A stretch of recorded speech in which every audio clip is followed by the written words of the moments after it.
Italy. Known for many things such as its rich history, delicious cuisine, fashion, and most notably, its art and landmarks, like the Colosseum, the Leaning Tower of Pisa, and many more. This is a tour of Italy, a tour that I'll be taking you across into cities like Rome, Venice, Milan, Florence, and many more. Also, before we start the video, there are 3 audio tracks that you can choose to listen to before we start our tour. There is the original one that you are listening to right now. A second audio track is an audio commentary where I talk about my experiences and much further insights about the food and cities I visited. And the third audio track is the sounds of Italy. Some clips might be muted for identity protection, while others capture the real natural soundscape of Italy. You made your choice? Good. Now, let's continue on with the tour of Italy, starting in Rome. Thank you.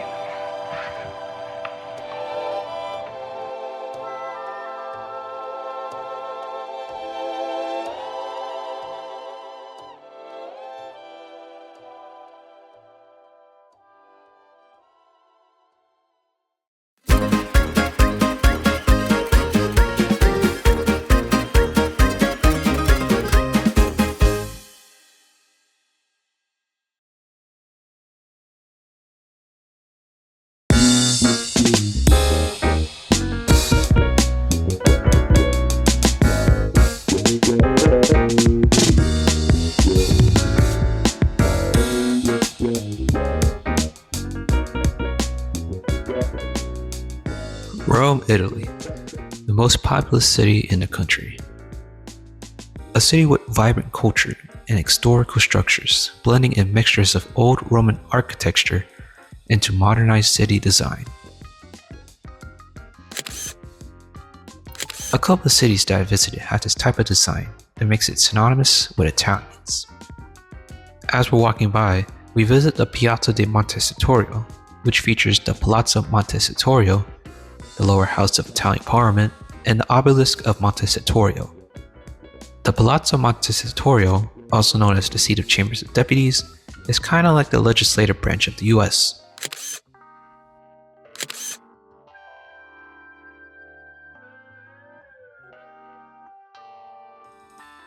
Here I am at the column of Marcus Aurelius, and check out these intricate details. These details depict the emperor's campaigns against the Germanic and Sarmatian tribes.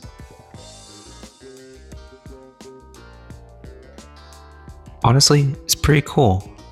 It was likely completed around 193 AD, so it's been here for ages. Pretty impressive.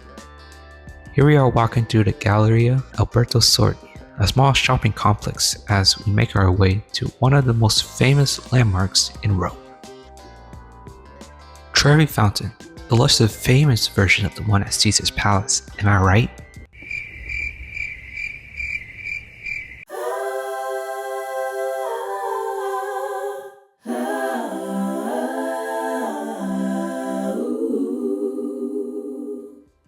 Okay, I'm joking. This is a masterpiece.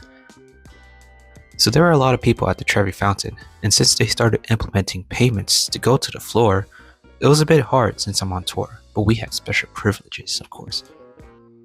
I mean, look how packed it is down here. There's people to my left and right, and it was just hard to maneuver and get photos. There's a tradition at the Trevi where if you throw coins over your left shoulder, you receive something in return. So 1 coin ensures a return to Rome, 2 coins symbolize finding love, and 3 coins represents marriage or new romance. Let's see what your boy did.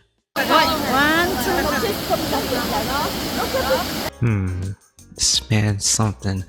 Hold up, let's rewind and see how many coins I threw. Okay, I thought I threw 1 coin. After we got our photos at the Trevi Fountain, we stopped by this gelato place, and it was actually my first time trying gelato in Italy, and so I was kind of excited. I got panna cotta. Seemed pretty good.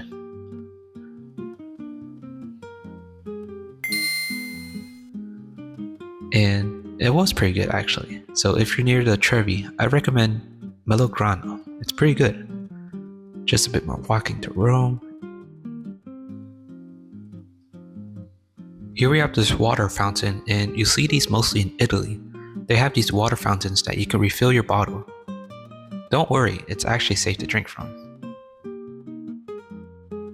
Up next, here we are at the Pantheon. Now this one was pretty cool to see for the first time. The Pantheon was built around 126 AD, and this makes it the world's largest unreinforced concrete dome. Now you may be wondering, how the heck did the Romans figure this out? How did they keep all that weight from collapsing? Well, the Romans, they poured heavy basalt stone at the base and used incredibly light porous pumice stone near the top. Interesting.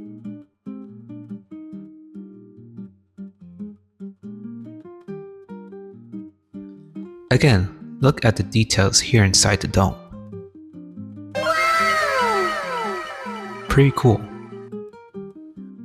Now you may be wondering, what the hell happens when it rains? I mean, won't the place flood? Nah, the Romans, they already thought about it before you did.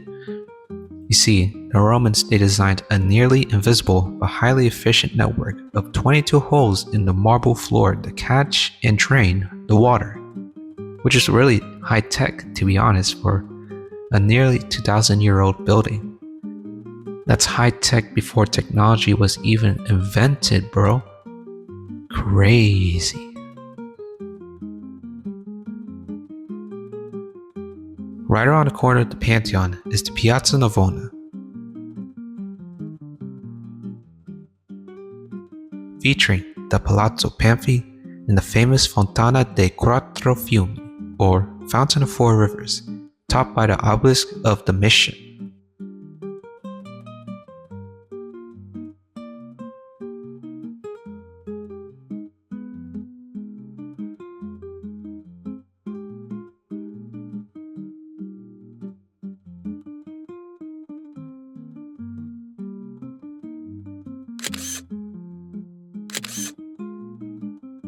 Now we went back on our tour bus to travel to one of the 7 wonders of the world. You already know it from the thumbnail or intro. Plus, this place needs no introduction whatsoever. But before we see it, here's a view of the Palatine Hill, which displays remains of imperial palaces built by Roman emperors. Wow, here it is. One of the most famous landmarks of all of Rome. Well, actually, all of the world, to be honest. I mean, look at that big beauty of a landmark. And okay, now we're wait, where are you going, bus? Where are you going, bus? Stop the bus. Hey, where are you going? Hey, where are you taking us? Hey, stop the bus. Hey, okay. So we had to walk a little bit to the place that you're seeing right now. And honestly, it was pretty cool to see it for the first time. So here it is. Welcome to the Colosseum.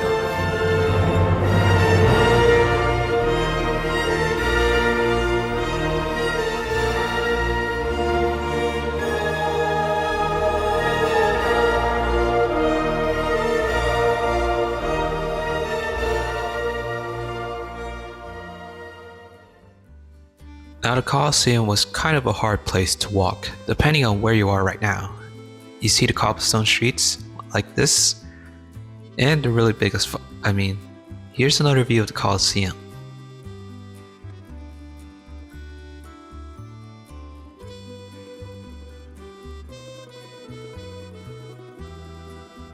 We stopped by this sandwich place near the Colosseum after we took our pictures.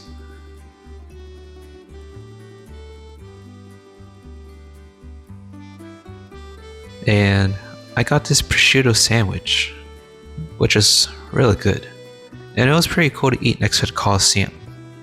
Here's one final view of the Colosseum. I'll be back for you. And so we went back on our tour bus, headed back to the hotel, before we headed back down to eat dinner at this place, This is a special place, as you'll see later in the video, but it's called, La Terme del Coliseo. First up, we have the appetizers, and I believe the top one is an eggplant dish, and the bottom left was some sort of creamy cheese lasagna type dish. I like that one. It had some sort of cream inside, and the bottom right was just whipped cream. Sorry if I don't remember the names of the dishes. We weren't given a menu of some sort, as we prepaid for the dinner as part of our tour. Also, I'm going to be rating these dishes that I'm eating throughout the tour out of 5 stars. And so, I would give this dish 2 stars.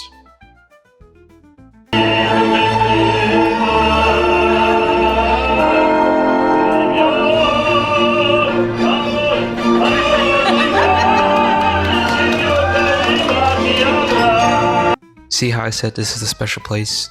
They perform entertainment here as you're eating. Okay, next we have this ravioli and pasta dish. They cook their pasta, as they say in Italian, al dente, but I think it was a little bit too al dente for me. The ravioli, I like the ravioli more than the pasta, to be honest. This is my first time trying pasta in Italy on the tour. We'll have more opportunities to try pasta and other Italian cuisines later. But for now, I'll give this dish 4 stars, actually. I'm being generous here. Okay, here we have the main event. We got meatballs, fries, and salad.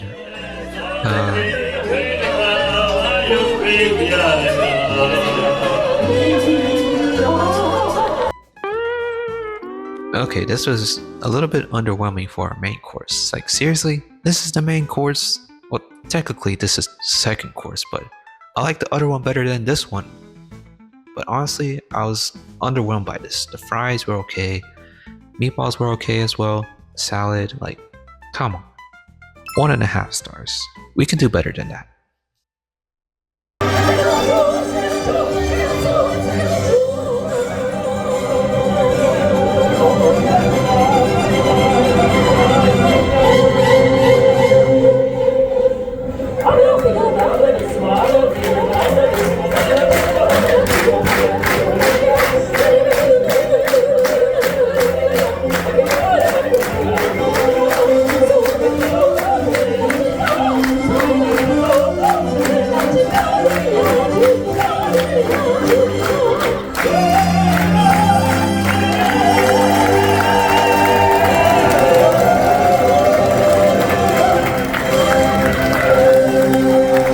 Okay, I just watched a man get a haircut while having this dessert right here, and honestly, I have no idea what that was, but this, we have this custard and jelly, well, not jelly, but some sort of strawberry jam on top, and it's a flaky dessert. It was okay, not gonna lie, from what I remember, so I'll give this one 2 stars. Yeah, it wasn't really that good, to be honest. We went back on the tour bus and saw the Colosseum at night, which was really beautiful. And yeah, that was it for Rome on day 1 of the tour. I captured this view of my hotel room, and it was pretty nice, pretty calm. On to the next place. See ya.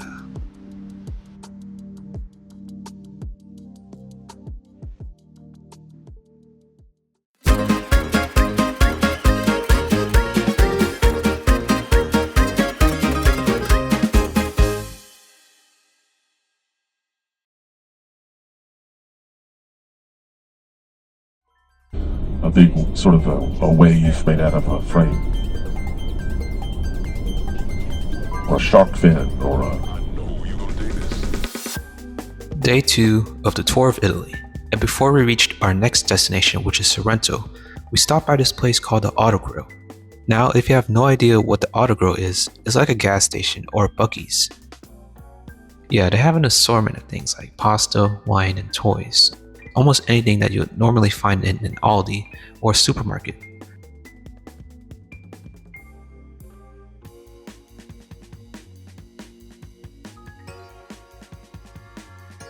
Like, look at these amazing things they sell. They even have motorcycles here. That's cool.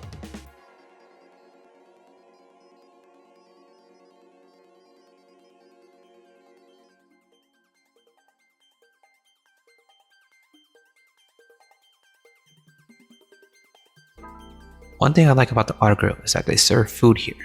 At this one, they serve an assortment of pastries. Unfortunately, I did not get one, but it looked delicious. Why did I not get one? Jeez.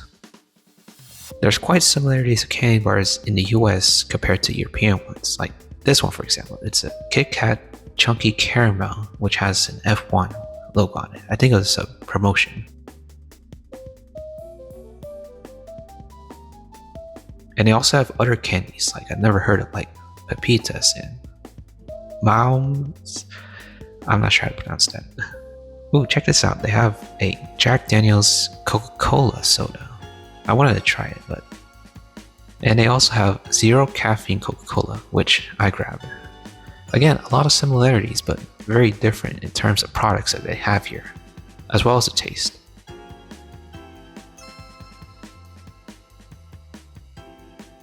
I got a grenade Oreo protein bar and a Coke. Now we had our way to the center of Sorrento.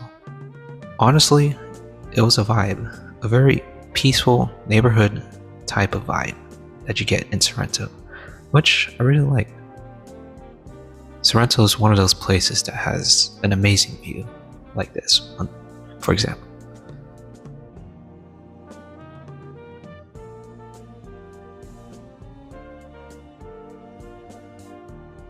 Here we are at a church in Sorrento, and I gotta say, this is one of the most beautiful churches I have ever been to.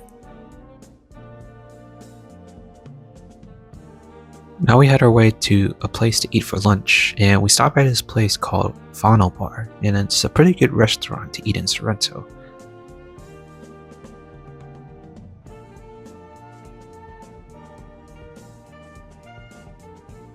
Here we have a big glass bottle of Sprite and some complimentary bread, which I did not know was not free.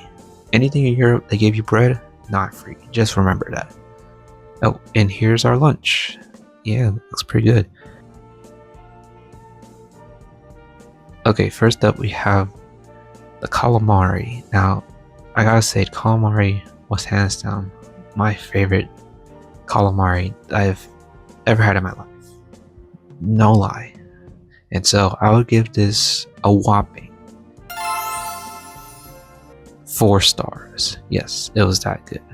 Not 5, just 4 for now. And here we have my lunch, a carbonara. Now, this carbonara was a pretty good carbonara, not gonna lie, but it was kind of sweet from my understanding of carbonara, from the way my mom cooks it. But it was pretty good. I will have to give it 4 stars. Yeah, it was good. It was good.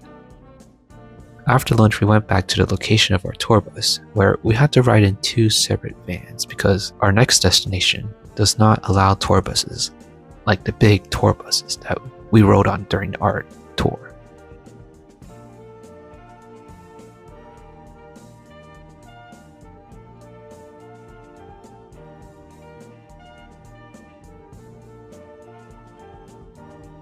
And the way from Sorrento to the next location was kind of dizzy, honestly. My family was sick because they were getting motion sickness from all the turns. Like, it was crazy. But the views on this road trip was immaculate.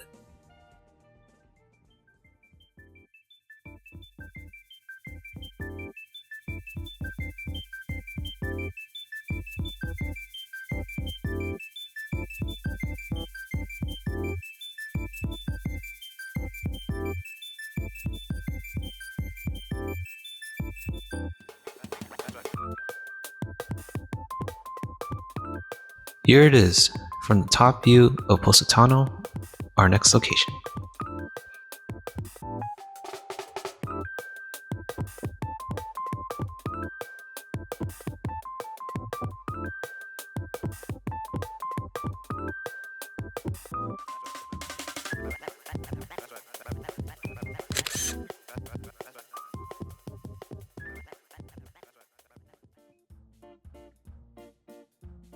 Now, I've never heard of Positano before going on this trip, but after the trip, I really loved Positano.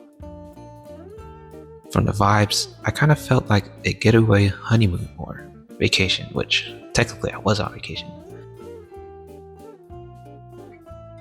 One thing I did not know about Positano, but it's famous for its lemons.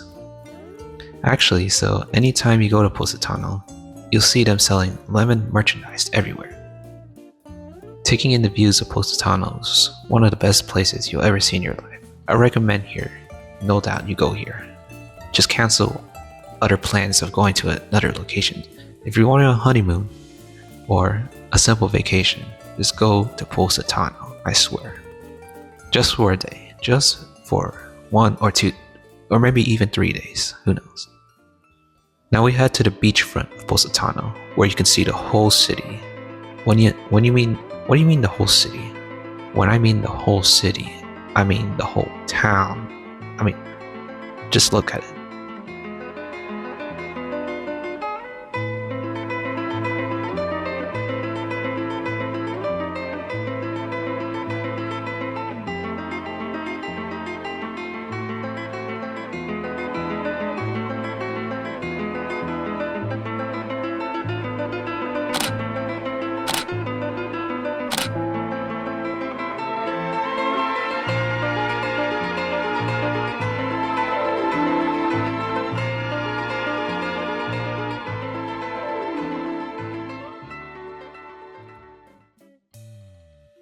After that, we went into one of the stores and see what I'm talking about? They sell lemon merchandise here. It's pretty cool.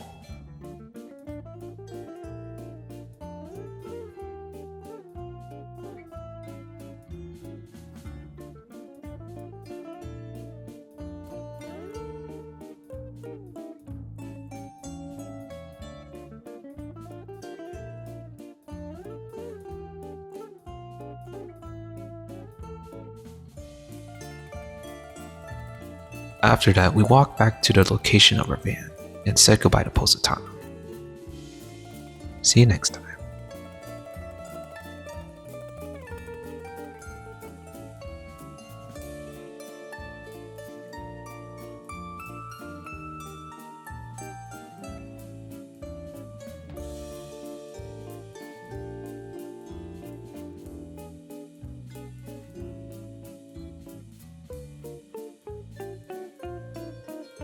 And here we are, back in Sorrento.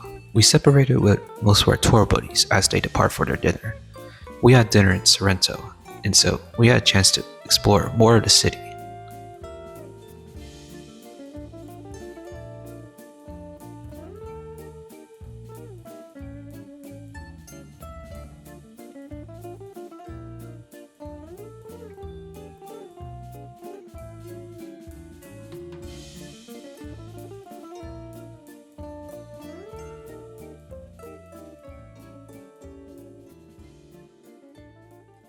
Forse girate a sinistra, venite per una strada secondaria, lungo un paio di chilometri, cosa bellissima per voi, 2 chilometri, quanto basta la sigaretta? E sono arrivati. No, no, no.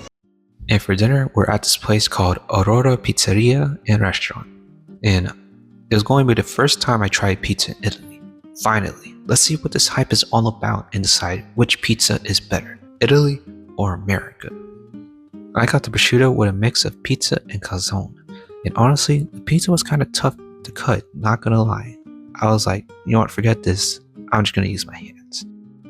And so, I'll give this pizza 3.5 stars. I like the calzone part, but the pizza was meh. But I think the pizza was missing something. NANI?!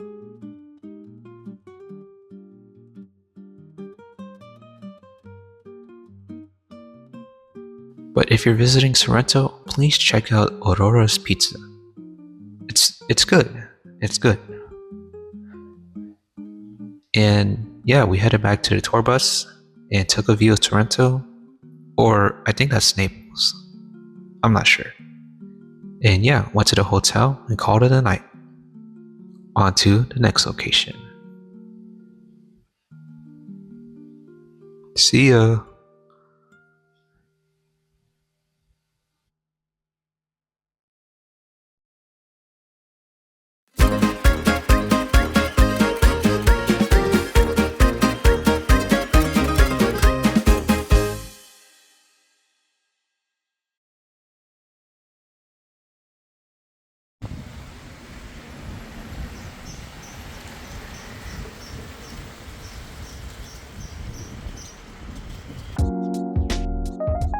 Day 3 of the tour of Italy, and okay, this is not the hotel that we stayed at, but the hotel that we stayed at was probably the worst experiences that I had at a hotel. I mean, there was a party outside and loud noises, but anyways, today we're going to be headed to the location right in front of me. Pompeii. Pompeii is a vast ancient Roman city that is most famous for being catastrophically destroyed and buried under volcanic ash and pumice from the eruption Mount Vesuvius in 79 AD. What you see in front of me is the gladiator training ground ruins in Pompeii where, I suppose, gladiators would train. They turned it into a memorial site, it looks like, and it's a beautiful sight to see. What's also cool about this is that you can see Mount Vesuvius in the far distance. The wooden doors that you see here are the gladiator barracks. Here you have one of the two theaters that they have in Pompeii. This one is the smaller version called the Odeon. Around the corner of the theater is the neighborhood of Pompeii. And as you, oh hey mom, that's my mom everyone, say hi. Okay, check this out guys. According to my tour guide in Pompeii, this is actually the first ever McDonald's that was established in Pompeii. Unfortunately, it got burned down.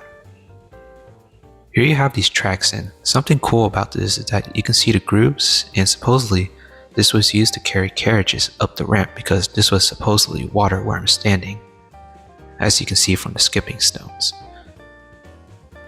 Okay, we're taking a look at someone's house, and I'm not sure if this is true or not, but my tour guide also said that this is the first ever brick oven Pizza Hut location, so I'm not sure if he's BSing on that, but yeah, this is the first ever brick oven.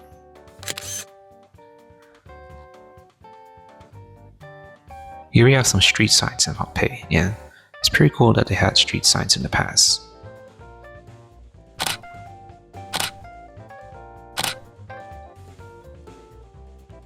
Now we're headed to the men's bathroom, and no, not that men's bathroom silly, but the bathrooms in Pompeii, and so yeah, you get to see these cool, intricate detailed, yet beautifully chiseled artwork.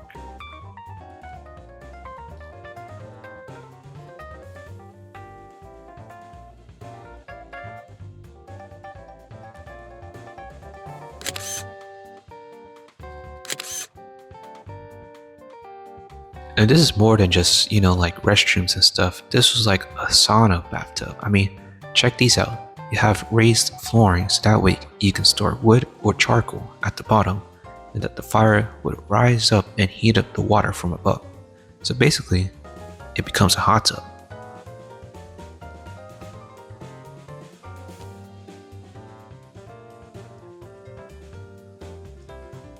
And now, here we are at one of the most famous locations to take a spot at for a photo. Because you have these ruins, but you also have Mount Vesuvius, the big Mount Vesuvius in the background. So yeah, pretty cool.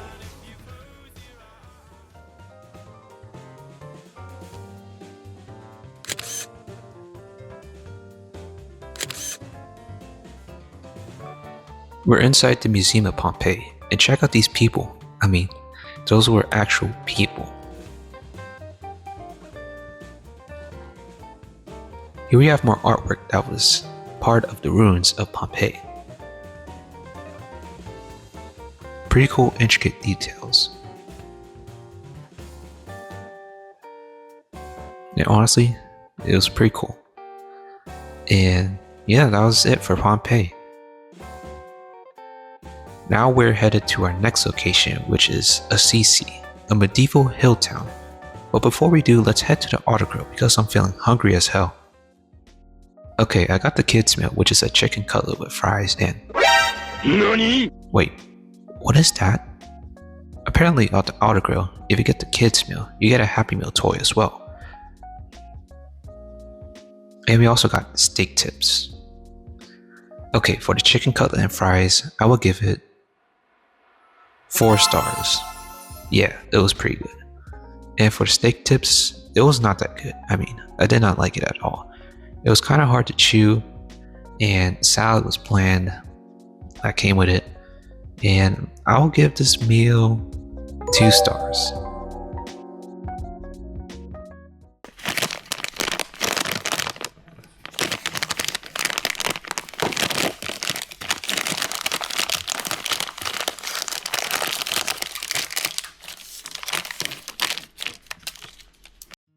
Next, we're going to Assisi, which is that little town up ahead on that hill. Assisi is known for the birthplace of St. Francis, one of Italy's patron saints, and so we're going to be headed up the Basilica of St. Francis of Assisi, which is the building on the left. Now, the travel time from Pompeii to Assisi is about 4 hours, which is like going from Houston to Baton Rouge or Los Angeles to Las Vegas by car.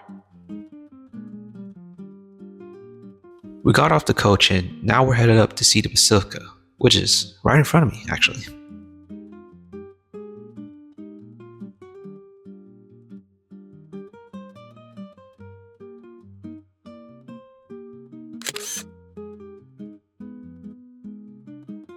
Now Assisi is a pretty quiet town, but it's a pretty beautiful town nonetheless, but a far walk from the parking spot to the Basilica.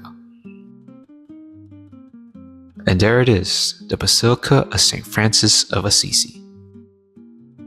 Oh, I'm getting word that we have ground audio there. Take a listen.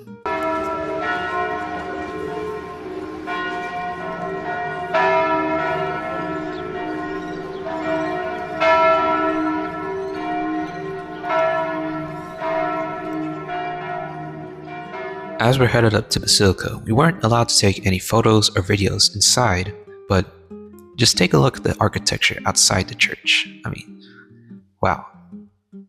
Very, very, very beautiful.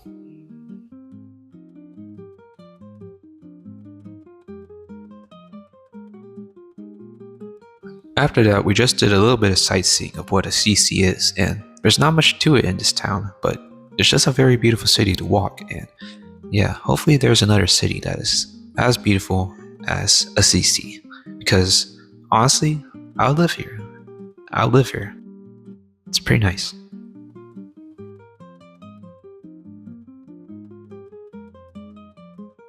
And here's one final look at the Basilica of St. Francis before we head out.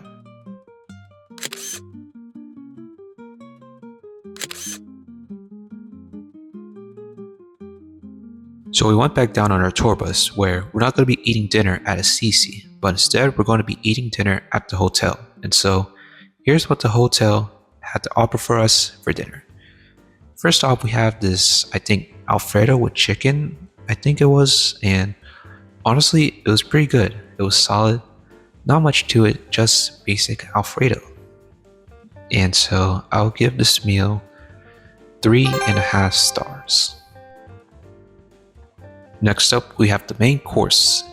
Yes, the main course, which is pork chops and it's pork chop and fry, potato wedges, I mean, and a salad as well. They just kept adding stuff on my plate, and yeah, the pork chop reminds me of something my mom would cook, and my mom makes a good pork chop, but this one was pretty solid nonetheless. And I did not like the potato wedges. The salad was meh, so 3.5 stars. And last but not least, here we have the dessert, which is like a chocolate cream or something. I can't remember that much, but it was not that good, but it was not that bad as well. It's pretty solid, and so I would give it 3 stars.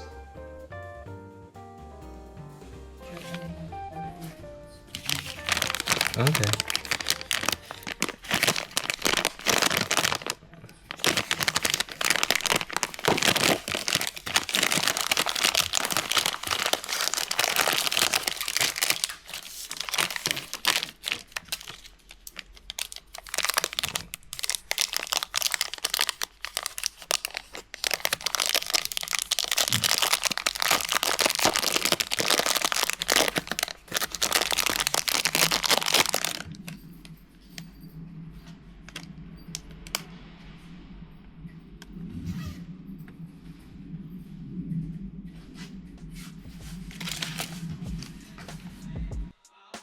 Well, I hope you guys liked that unboxing that I did. I'm not sure which Spider-Man this is. I'll have to search it up later. Actually, I could just search it up now, but I'm too lazy, honestly. But yeah, that was Pompeii and Assisi. And I'll see you guys later on the next location. Peace.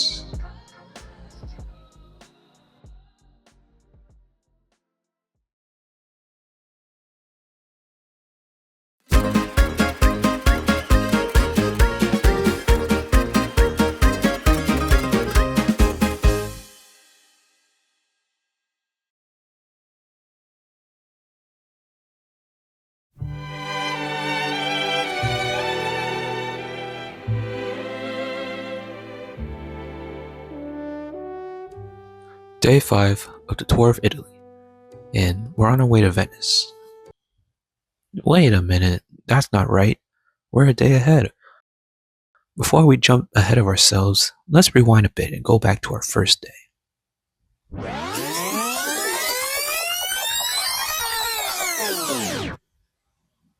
Ah, that's much better. Day 4 of the tour of Italy, and now we're headed to Venice. We spent about 2 days in Venice, but visited Venice on the second day because we had a choice to stay at the hotel on the first day. Because me and my family were so tired, and honestly, we needed a break to refuel. Here you have a donut, but it's not just any donut. It is a strawberry donut with filling. And honestly, it was pretty good, so I'm gonna have to give this a rating of 4 stars. We stopped by the Auto Grill and I got chicken cutlet and potato wedges again. And honestly, not gonna lie, this was actually better than the first one I had at the first Auto Grill that I visited with the chicken cutlet. And so yeah, I honestly have to give this one 4.5 stars. And last but not least, we had the dinner. I didn't record much on the first day because, again, we kind of just rested at the hotel. But here we have lasagna. Honestly, it was pretty good, but not bad as well, so 3.5 stars. Up next is the french fries and pork loin, and honestly, I did not like it at all.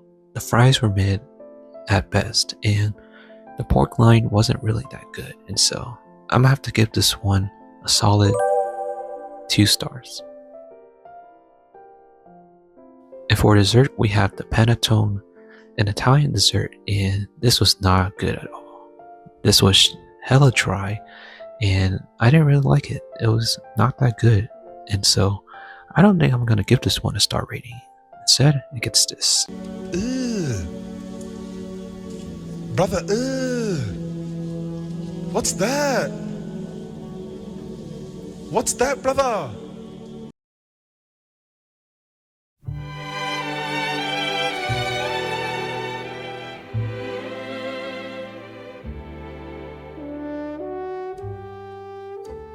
Day 5 of the tour of Italy, and we're on our way to Venice. Wait a minute, didn't I say this already? It feels like deja vu.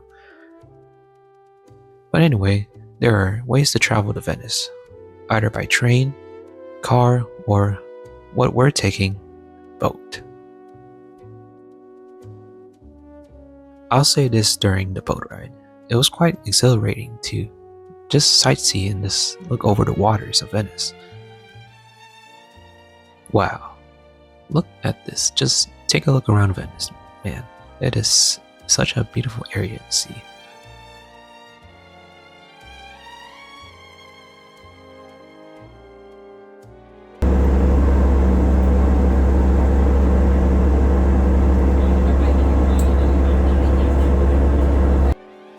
Now Venice is located in the Venetian lagoon, and there are actually multiple cities located in this lagoon, and today we're stopping by Verona to take a look at their famous glass making shops here at Cam Fornas.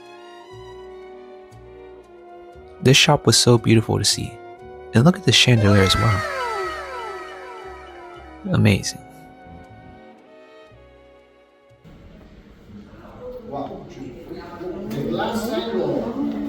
Oh my God! E in Italia? Mamma mia! Mamma mia! Mamma mia!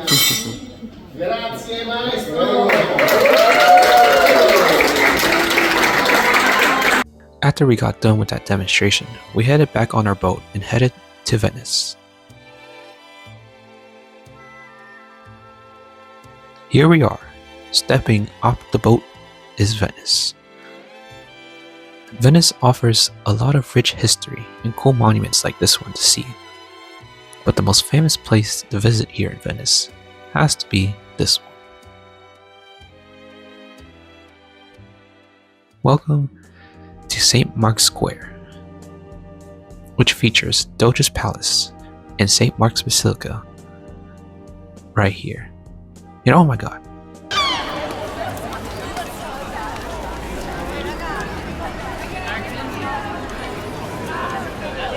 Okay, FYI, the seagulls were dangerous out here.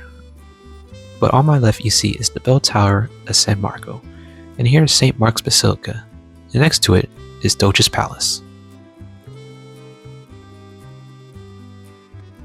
We tried to get tickets into the Basilica and the bell tower, but it was just hard to get because it just kept getting sold out. Like, they just kept getting the tickets left and right, and so yeah. But St. Mark's Basilica has got to be one of my favorite buildings in Italy so far. I mean, take a look at this masterpiece.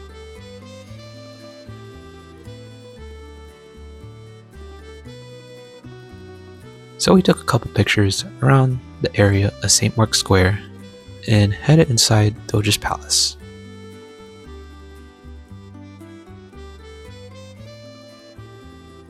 Now we're inside the center of Doge's Palace, where you can see the structure that has stood here since the 15th century.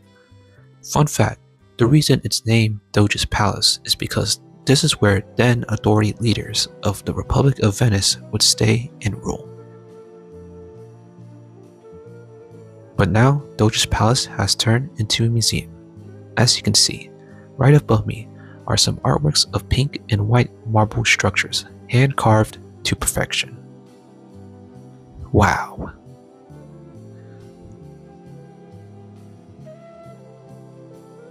Now, before we show any artworks of Doge's Palace, I just want to mention that there is a lot of art all around Doge's Palace, from the walls to the ceilings, and they were astonishing to see in person. I will do my best to point out some of the most famous ones during the segment. But for right now, let's just take a look at the paintings and other artworks that they have here at Doge's Palace.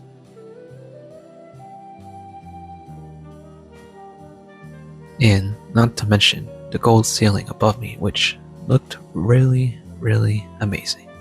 And I just kept asking myself, if this is real gold, and how much did they mine for? I mean, this is ridiculous how much gold there was here in Doge's Palace, because it was just everywhere around the building. It's crazy.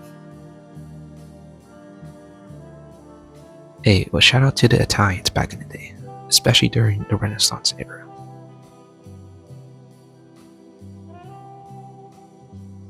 Like, there's so much artwork all around this place. Obviously it's a museum, but you kind of just want to stop and stare at each and every single painting that there is at Doge's Palace, and I was just trying to capture almost all the artwork that was there.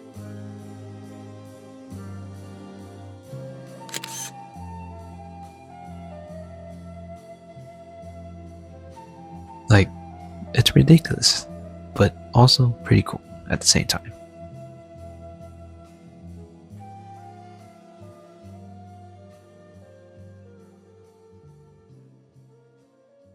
Now we have entered the armory room part of the museum, and check out some of these medieval Renaissance era armory. Yeah, they have lots of swords and shields and whatnots, and I thought it was pretty cool.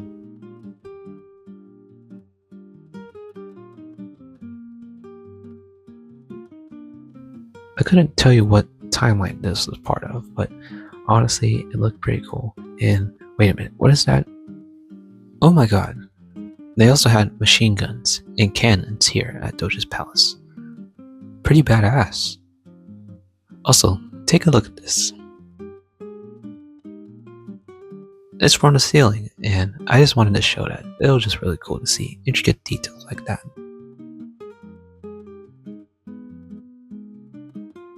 Here we have one of the most famous paintings that you can see here at Doge's Palace called Il Paradiso, an oil painting by Tintoretto depicting hundreds of figures from religious history, such as Jesus Christ, the Virgin Mary, the Holy Spirit represented by a dove in the middle, the archangels Gabriel, Michael, and Raphael, the four evangelicals Saint Matthew, Saint Mark, Saint Luke, and Saint John, prophets, apostles, and martyrs surround the outer painting. Il Paradiso served as a piece of ritual propaganda. The path of light flowing from Christ down through the angels symbolized God's grace directly descending upon the Doge and the Venetian magistrates sitting below. It reminded the hundreds of council members that their laws and votes were being watched by an ultimate divine assembly. Wow, that was a lot of lore going on in this painting.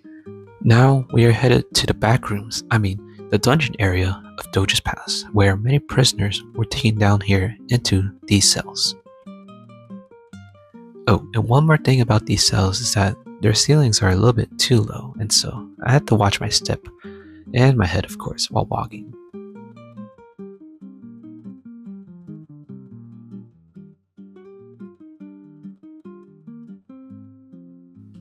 Here we have a view of Venice through the window.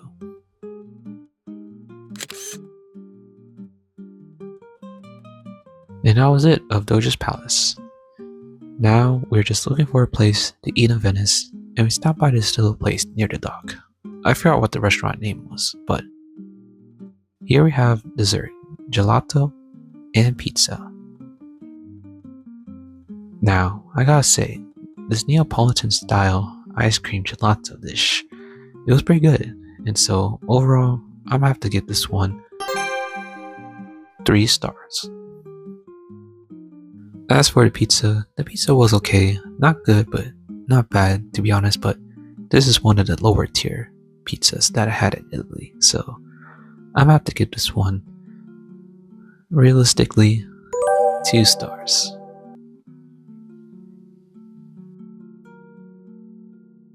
And yeah, that was mainly it for Venice. And now we headed back on the boat and got to another island in the Venice area, but this time we're headed to Verona. Not Murano, which is the island we visited earlier, but Verona would it be. And honestly, I like Verona more than Venice and Murano combined because it was kind of like a little town. Take a look at these beautiful, colorful buildings. Aren't they the cutest buildings ever? We stopped by Trattoria Locata for dessert. And for starters, we had the risotto di mare with a side of shrimp omelet. And I gotta say, this was a good dish, not gonna lie. The risotto was busted with flavors. The shrimp omelet was so good. They paired these two together, and it was a perfect starter dish to start it off. And so I'm about to give this dish 4 stars. Up next, here we have the calamari, fish, and salad. Okay, it looks unappetizing at first because it doesn't look like much, but the fish was okay at best. It was good, but it wasn't that bad. I like a little bit of tomato sauce on it. And the calamari was a bit hard to chew on, but still good nonetheless. And the salad was a bit plain. And so, unfortunately, I've had to get this dish 3 stars. And here we have dessert. Now, this is an Italian dessert called limoncello, but this is a creamy variation of limoncello called crema di limoncello, where they use milk, sugar, and sometimes cream or vanilla. And honestly, it was solid, but it wasn't my cup of tea, or limoncello in this case, and so 3 stars. After dinner, we walked around Verona to see what it's like here, and honestly, it kinda reminded me of Assisi, except more brighter and colorful. but a little bit hotter than Assisi.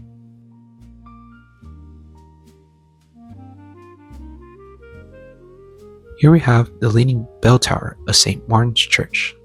This will not be the last leaning tower I see.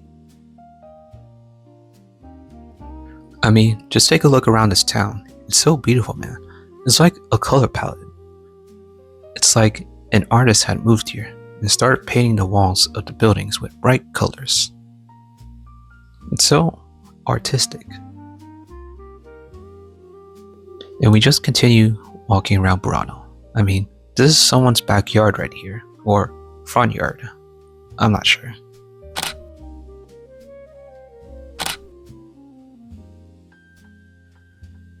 It actually reminded me of a movie set of some sort. Like, it had like Mamma Mia vibes in a way. Also, the city has no cars, and it was just relaxing walking around, taking it all in. Pause. Verona by far has been one of my favorite locations in Italy during this tour. We walked back to the meetup of our location as it was time to go, but not before we said goodbye one last time to Verona. Ciao, arrivederci. So we went back on the boat and we were on our way back to the hotel.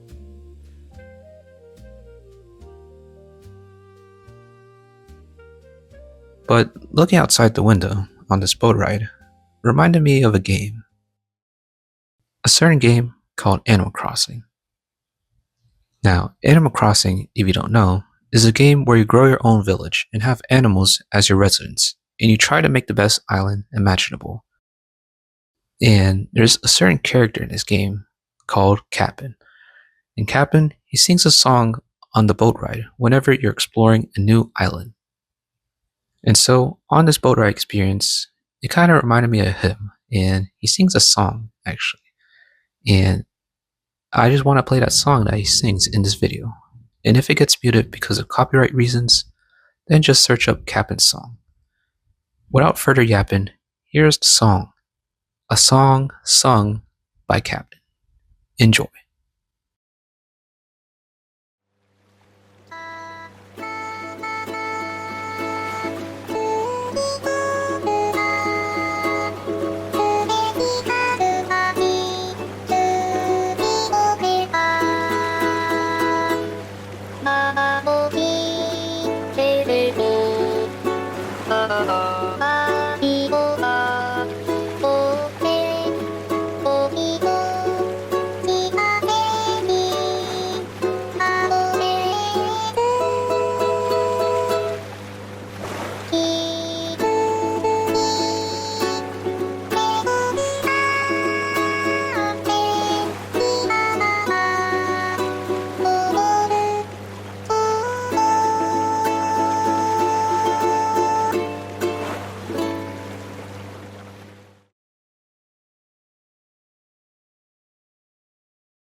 Day 6 of the tour of Italy, and we have arrived in Verona.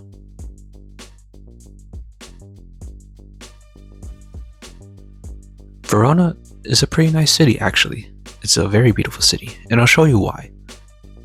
But right now, we are in the shopping center area of Verona.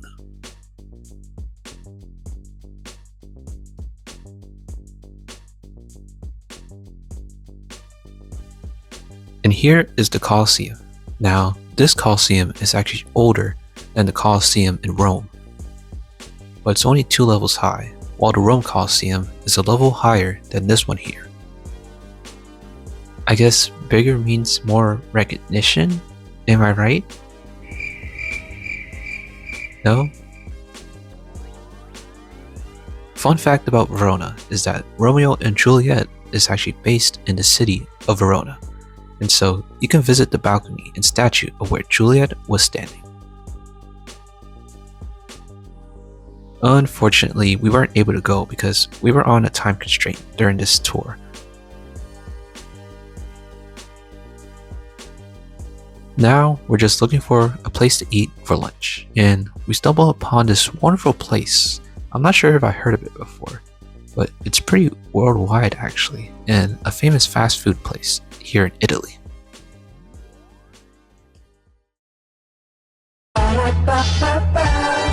I'm loving it.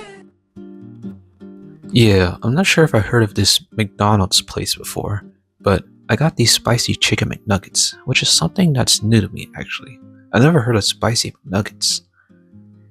And here we have fries with cheese on top of it, which look pretty cool to be honest.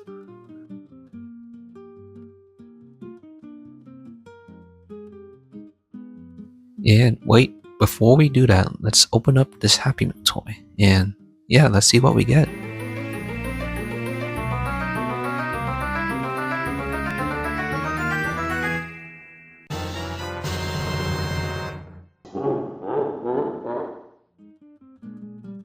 Okay, up first is the spicy chicken McNuggets, and I'll let you know how I think about it by my reaction in this video. So far, it's so good, and so crispy as well. It was at this moment that he knew. He fucked up. No, my hand sanitizer. Oh god. Yeah, it was very spicy when I ate it, but I love the spice of the chicken McNuggets, to be honest. It's pretty good. This gets 5 stars. Up next, we have the French fry with cheese sauce on top of it, and honestly, it was kind of solid. Not much to it, but it was pretty good nonetheless. I wish it had a little bit more salt to it, and a little bit more crispier as well. But yeah, 3.5 stars.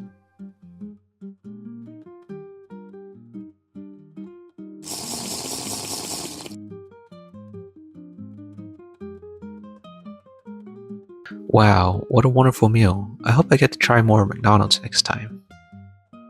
After that, we started looking for dessert, and we stumbled upon this place that our tour guide recommended called Savoia. Now, Savoia is a gelato place, and so I got the Malaga with, I think it was mango flavor, which had mango inside, obviously. And I love this gelato place. It's one of my favorite gelato places that you'll need to visit whenever you come to Verona.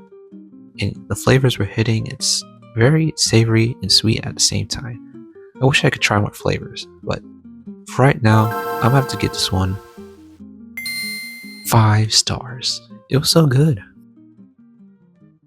After me and my family got gelato from Savoia, we walked back towards the area where we would meet up with our tour buddies as our call time was near. And just take a look at the streets of Verona. I mean, it's pretty packed in here. There's a lot of designer stores here as well, like, for instance, Diesel, and there's a Louis Vuitton shop I think next to the Coliseum, which is pretty cool.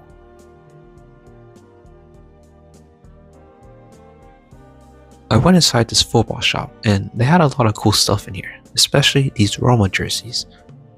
I think these are vintage Roma jerseys, and so yeah. And yeah, that was Verona, but before I left, I got a picture of this nice landscape, and this is one of my favorite photos of all time. Very beautiful. Right now, we are in Como now. I actually slept during the tour from Verona to Como, so that's why I don't have enough footage of landscape traveling there, but yeah, we're in Como now. And right now, we are headed to the location that our tour guide is walking us through. And here we are at a square in Como. I'm not sure what the name of it is, but yeah, I'm not sure why we're walking so far. I'm just kind of expecting something cool that our tour guide is heading us to. I mean, I'm not sure why he's taking us here. And oh my god.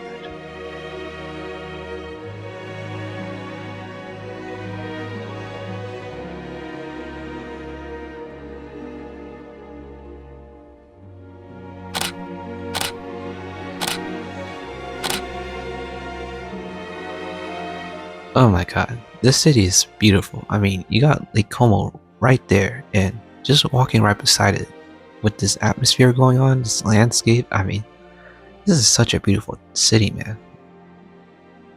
My god, it was such a beautiful walk here in Como.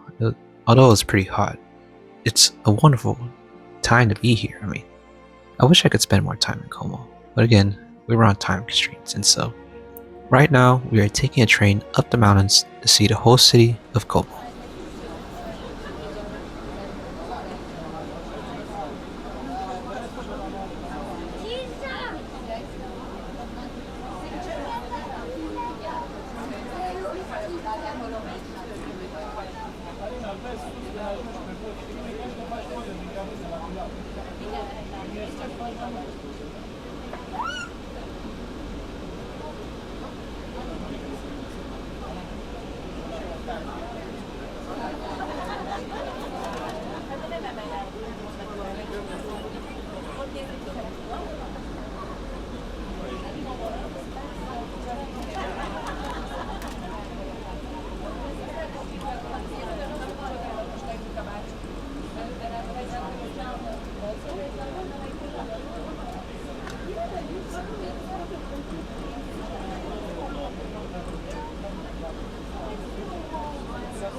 When we get up there, Esme says that, so I trust her.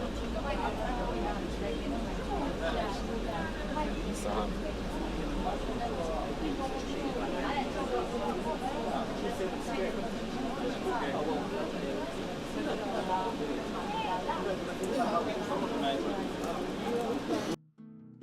And yeah, I don't want to show you the whole ride. I feel like it might be too boring for y'all, but if you want to see more of it, let me know. And so yeah, we just took a train ride up to the top where you can see the whole city of Como. Fun fact, Como is actually closer to Switzerland than the bottom of Italy, the southern tip of Italy actually. But ladies and gentlemen, let me show you once again the city of Como.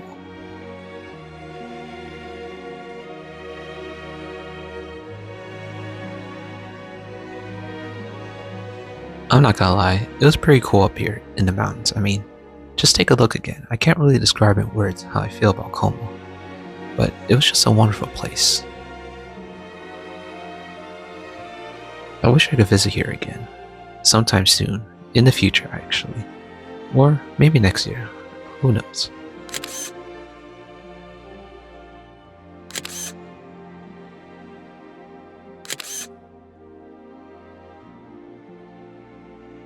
But yeah, we just walked around here for a bit and we went back down on the tram because again, we were running out of time to reach to our next destination.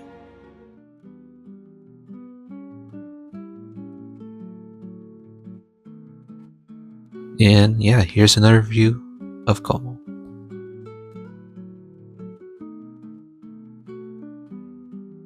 And our next stop is Milan. And in the next segment, we're just gonna jump straight into dinner. See you again, Como. Ciao. Arrivederci.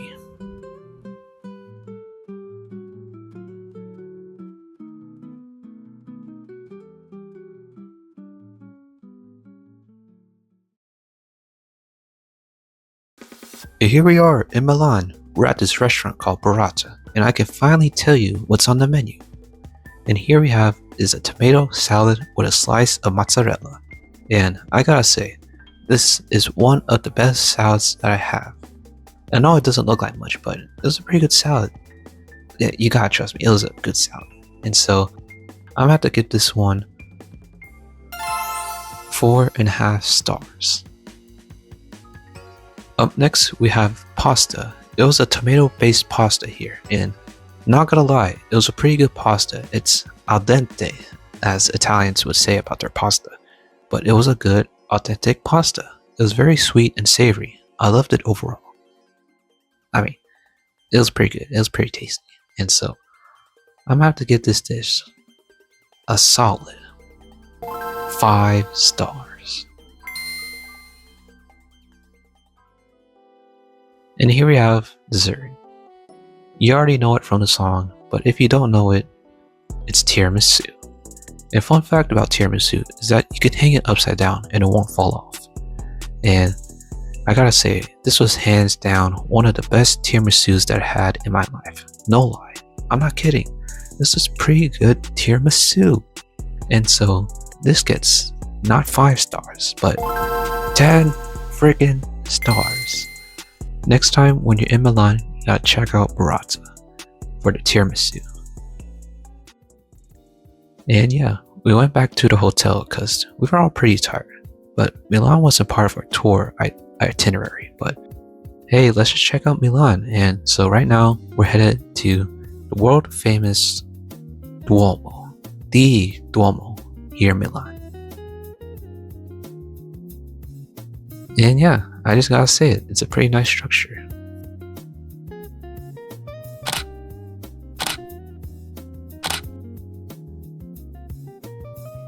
And now we're headed inside that place. I'm sure, what's it called? I'm not sure what it is, but it's right next to the Duomo that you've seen in movies like The Devil's Wear Prada 2 and many other films. I'm pretty sure Mission Impossible shot there as well. I'm not sure, but anyways, this is where most of the fashion stores are here, like Prada, Louis Vuitton, Prada again, and Dior.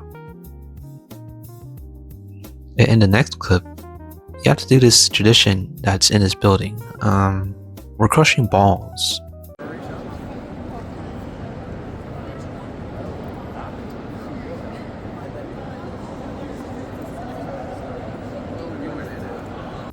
Yeah, apparently if you crush the balls of the bull, you get good luck. And so, yeah, that was it for Milan. We didn't really do much in Milan. We were only there for a night, and yeah, that was it. Also, they had the Big Apple here. Take that, New York. On to the next tour.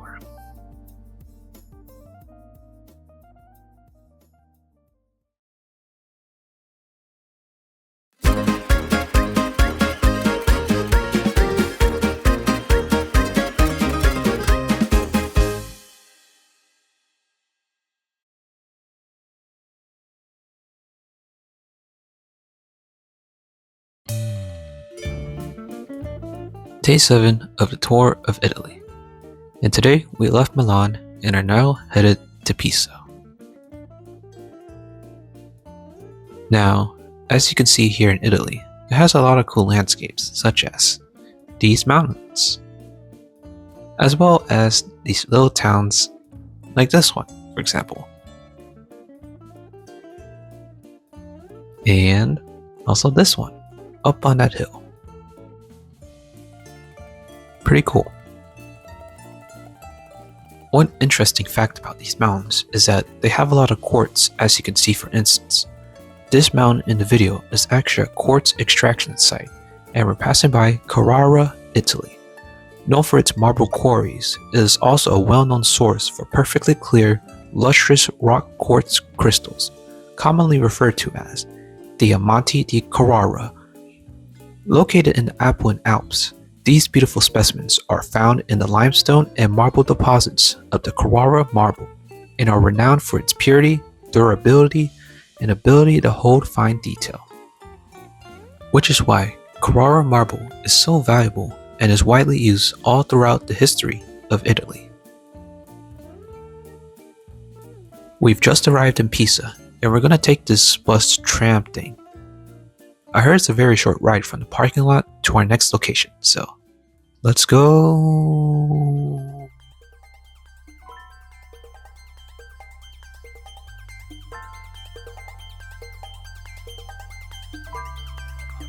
I know you're gonna dig this.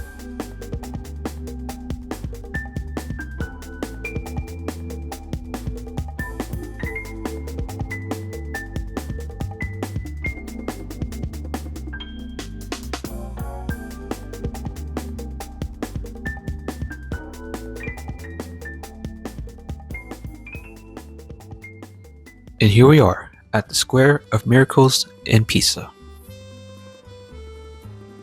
Here we have some of the most famous landmarks in Pisa, such as the Pisa Baptistry, the building in front of me, which is surrounded by medieval walls of Pisa.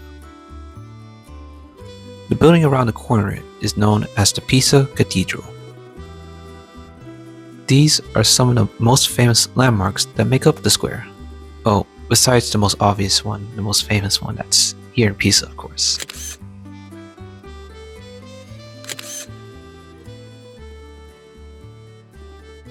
As we walk a bit further down, I couldn't help but notice that my aura senses are tingling. I sense something with extreme aura levels over 9,000, and I wonder what that is. Oh my goodness.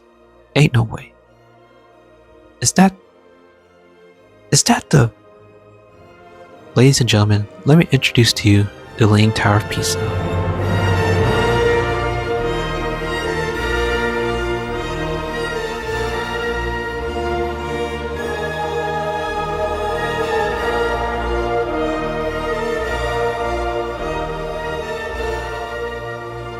Oh my god, it's actually leaning. Holy crap.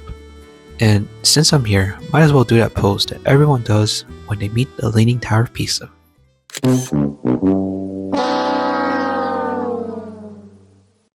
Oh my gosh, what happened here? Don't worry, I got another photo.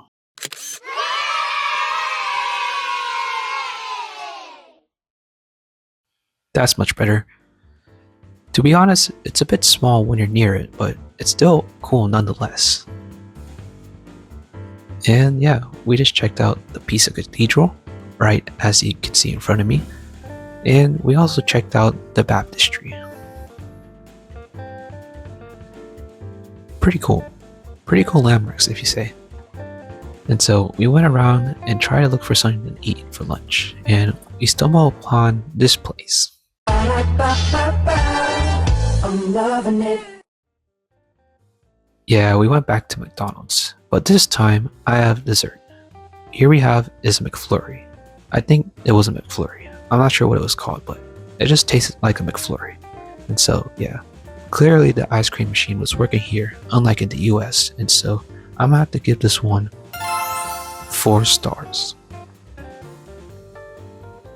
And yeah, that was it for Pisa.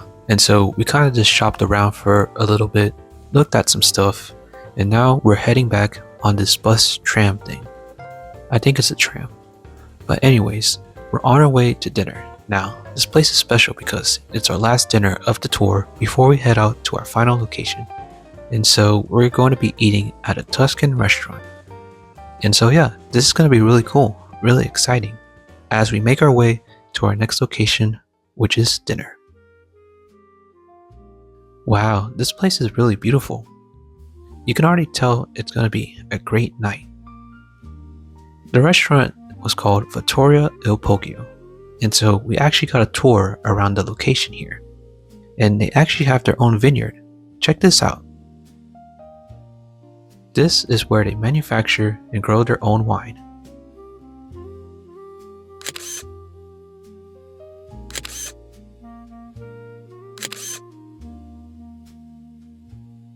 We head back down and headed to the location of our dinner. And honestly, it was pretty packed in here. I mean, look at this. Wow, I mean, you got stuff to my right over here, and in the back, you have these huge barrels. I mean, my god, look at the size of those things. My goodness. So you know we're going to be eating well tonight. And check out all of these bottles and wines and all these things that they sell here. For tonight's dinner, I will not be giving a rating because it feels unjust, as it was an experience I'll never forget. One last meal with our tour buddies before we depart our ways. Something interesting about this dinner is that we had lots of wine. I mean, lots of wine. As you can see here, this was part of our taste course menu that we had to do. I prefer this one. This is a white wine that was really good, really sweet, but not too sour, which I really loved. And here we have footage of pasta, steak, and potato wedges. I don't know why, but Italy loves potato wedges for some reason. And oh, here we have chicken. The chicken was really good, not gonna lie.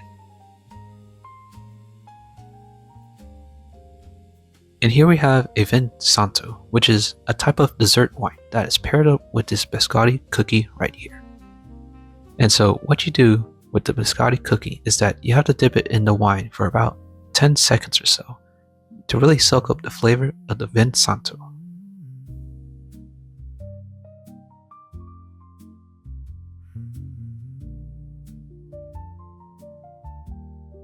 And it was really good.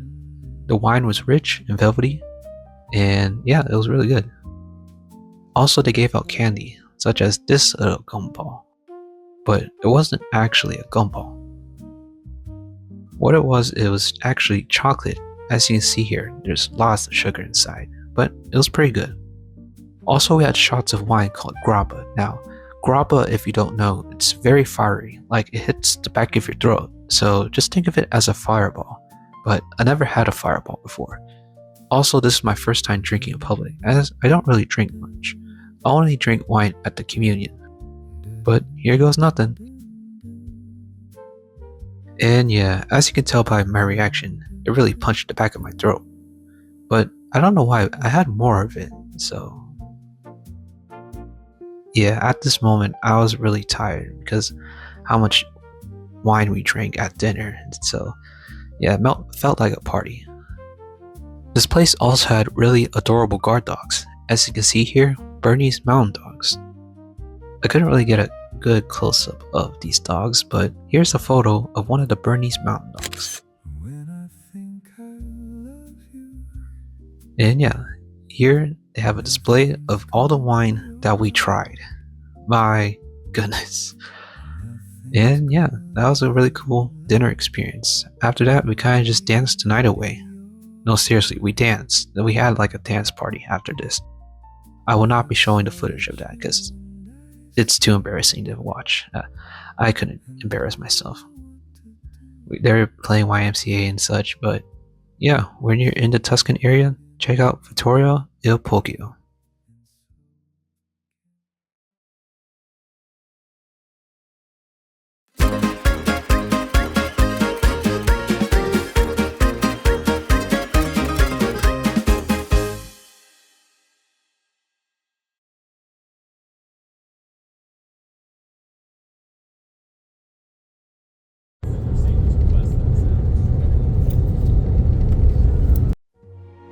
Day 8 of the tour of Italy, and welcome to Florence, Italy.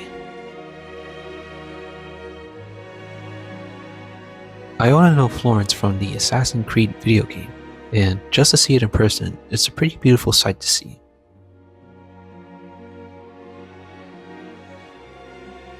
Florence is known as the cradle of the Renaissance.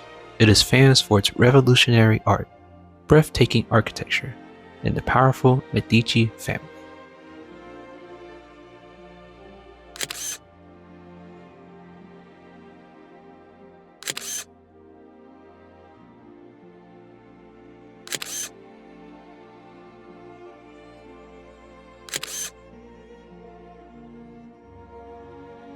Also, it's famous for having a statue of David.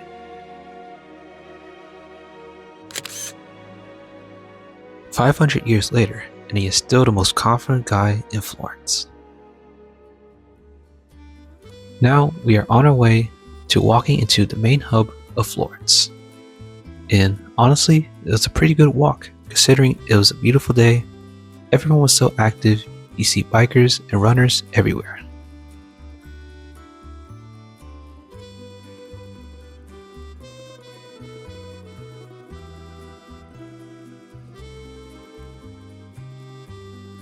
We are now crossing the Arno River to reach to our first location, the Basilica of Santa Croce, a renowned Gothic-style church completed in 1443 AD.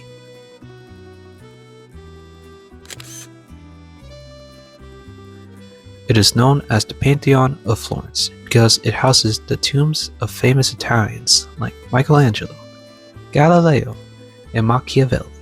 Also, the area around Santa Croce hosts an annual football battle called Calcio Storico. It's very gnarly as it's like football and rugby combined. Here we have a wine window, and what these wine windows do is that you can order wine from here. Pretty cool. Now we are at the Palazzo del Bargello, looking at the fortified tower called Torre Volognana. I probably butchered that pronunciation. And now, here we are visiting the most famous places to visit in Florence, the Piazza del Duomo, which features the Duomo. Not to be confused with the Duomo in Milan, this Duomo is the largest masonry dome ever built. Even the statues are all looking at it. An engineering marvel constructed without traditional wooden scaffolding. The iconic structure also stands out for its striking green, pink, and white marble exterior.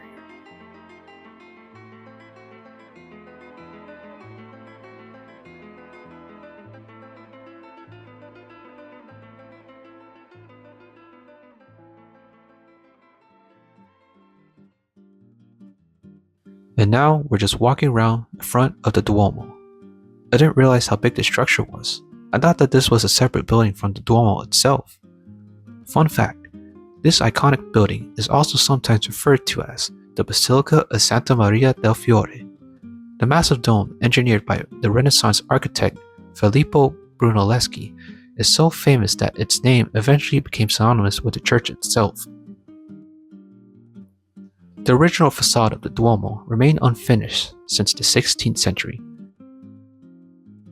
The current facade, as you see here, was created by Emilio de Fabris with the help of Augusto Conti, featuring a mixture of religious figures, patrons, and prominent historical Tuscan celebrities, such as Madonna and Child, Arnolfo di Cambio, and Dante Alighieri, just to name a few.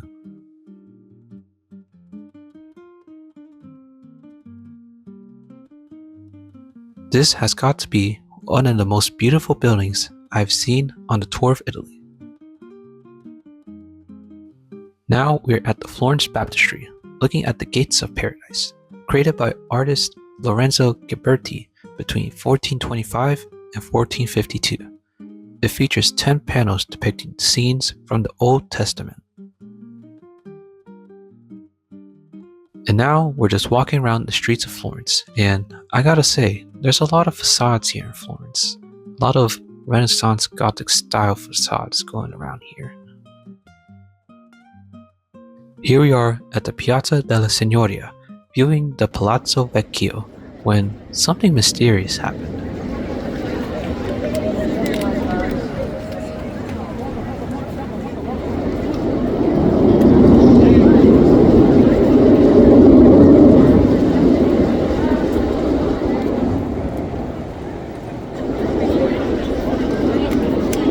Oh my god, we're being attacked. Oh god, no. Oh my God! Okay, it's happening. Everybody, stay calm. What's the Everybody procedure, stay everyone? calm. What's the procedure? Stay calm. Wait. Everybody, calm down. False alarm, guys. It was actually just a ceremonial swearing in for 33 students from the Giulio Duce Military Aeronautical School. Good for them. Anyways, here at the Piazza della Signoria, you can see a sculpture gallery with works like Perseus with the head of Medusa, the Neptune Fountain, and another copy of the Statue of David. Now we are at the Uffizi Gallery, one of the oldest and largest art museums in the world. The architecture seen here is part of the Renaissance Palace, originally built to house administrative offices for the Medici family. Hey look, that's the guy that named America, Vespucci, and also his friends, Galileo and Micheli, and America Vespucci and friends. And yeah, that was the end of our tour in Florence. Now we're just looking for a place to eat for lunch. I heard that sandwiches are quite famous in Florence, and so we had to check that out. We're at the sandwich place called La Nicchietta in Calamurazzo. I got the roast pork ham, mozzarella, and fresh tomatoes. And it was pretty good. I think the flavors work together, and I've been missing eating sandwiches all day since I was last in Italy. And so I'm gonna have to give this one 4.5 stars. But I think it's really missing something. It's like some sort of sauce. NANI? Hey, don't judge me. I wanted to try it. And yeah, we just bought chocolate in Florence, walked around a little bit more before we headed back on our tour bus to Rome. And that was it. That was it for the tour. Okay, sorry if there's sound going everywhere. There's someone picking up trash behind me. And over there you can see the light blinking. But anyway, I had a great time on the tour with me and my family. And hopefully you guys liked it as well. I really love the places here in Italy. It's such a vibe, you know. The vibes were immaculate, and yeah, I had a fun time with the people that were on the tour with. They're really cool, and we had some fun moments during the tour. You know, mostly highs, mostly happy times, and yeah, I will cherish those moments forever. And to the people that I talked to during the tour, you guys were cool. And to the people that I didn't really have a chance to talk to, you guys were also cool as well. So yeah, that was me and the family on a tour of Italy. Now I'm gonna go back to Olive Garden and review how the tour of Italy represents Italy as a whole, and hopefully it's different because you gotta come to Italy, man, or woman. It's a vibe, you know. It's something that's breathtaking, you know. I love it here. But yeah, thank you guys for watching. Make sure to like and subscribe, and I'll see you guys next time. Peace.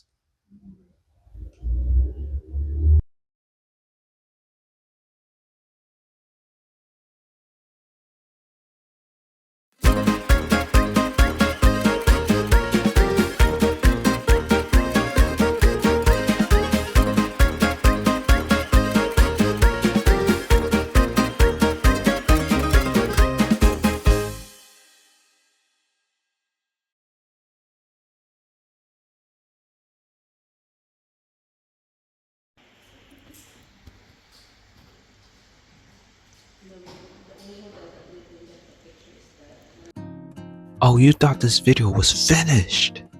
No, not really. This is more like the epilogue of the video, as we just wrapped up our tour and are now on our own exploring Rome and another city called San Giovanni Rotondo. Here we are visiting the Basilica of Santa Maria Maggiore. This is one of the 4 major papal basilicas in Rome, established in the 5th century. The interior features 1500-year-old mosaics and house relics believed to be from the Manger of Jesus.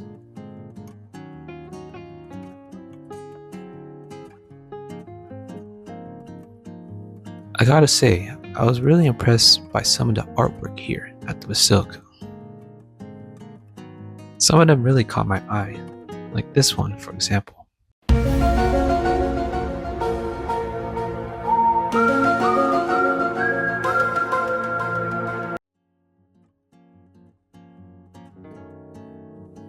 Oh, and this one too.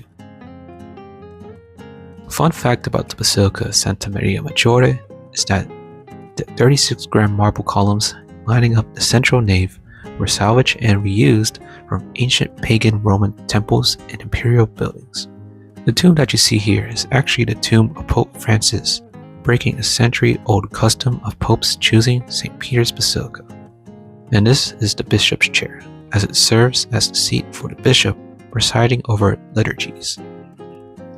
This is a statue of Pope Pius IX, and over there is where the relic of the Manger of Jesus is. And that was it for the Basilica of Santa Maria Maggiore. And now we are going to the Triumph of Saint Ignatius of Loyola. And I gotta say, it's a pretty cool painting, but there were too many people lining up to take pictures using that mirror in the middle. Like, y'all are getting scammed. Just do what I did.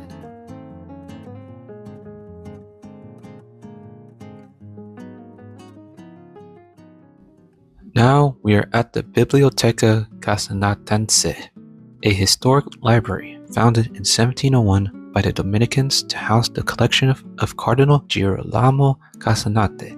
It is known for the monumental reading hall, which holds about 400,000 volumes, including rare manuscripts, ancient books, and documents on subjects like law, theology, and history. And this is a bust of Girolamo Casanate.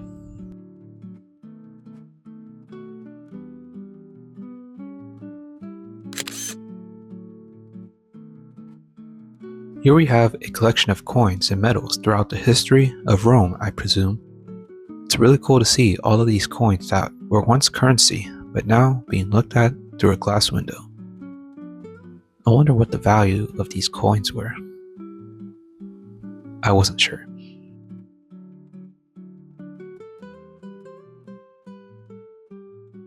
Here's lunch. And here's laundry.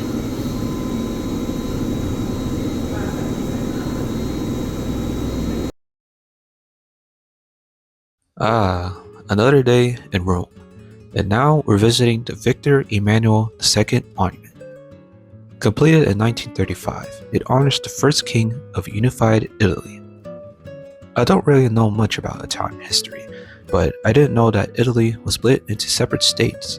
Basically, the country was in a state of riorgimento, or resurgence, from oppression of the French and the Austrians, and so Victor Emmanuel II helped achieve riorgimento by using his royal authority to back radical military campaigns and maintain a constitutional government. Pretty cool. Now we are at the ancient ruins of Rome.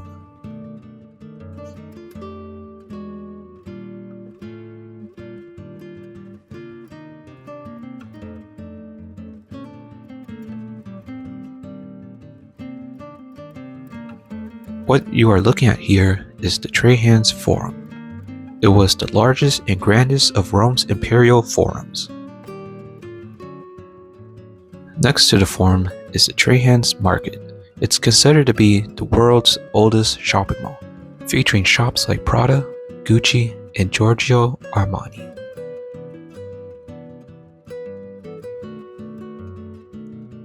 Now we are taking a look at the Roman Forum.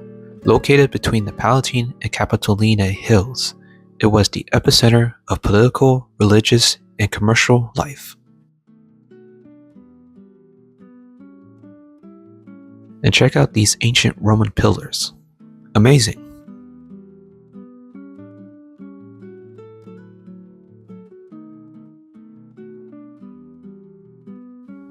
The arch building that you see here is the Arch of Septimus Severus Snape. I'm just kidding, it's just Septimus Severus. Dedicated in 203 AD, it commemorates the Parthian victories of Emperor Septimus Severus and his sons Caracalla and Geta. Not some fun fact, Caracalla assassinated his brother Geta and had all his memorials destroyed. Not cool, bro. Not cool.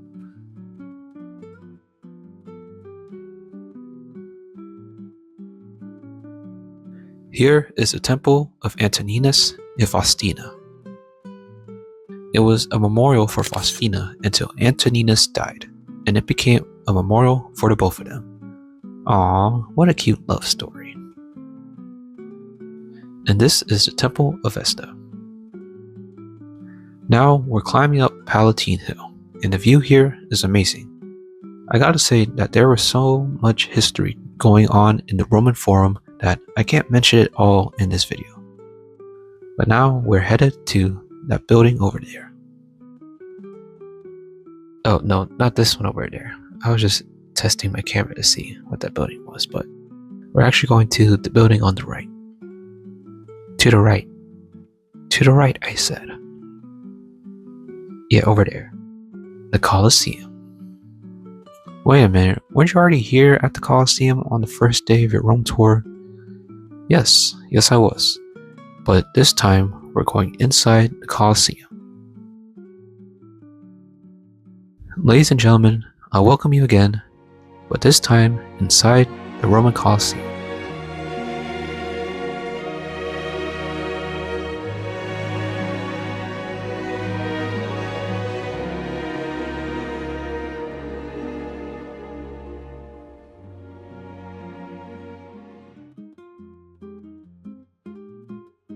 Now, the Colosseum has some pretty cool facts and displays inside, like this rock, for example, that you can touch.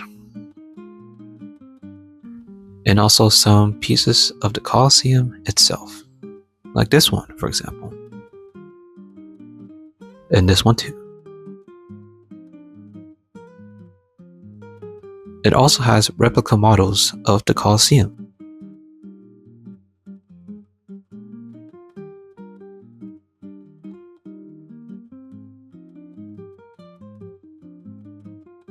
Once again, take a look inside the Colosseum. It's unreal.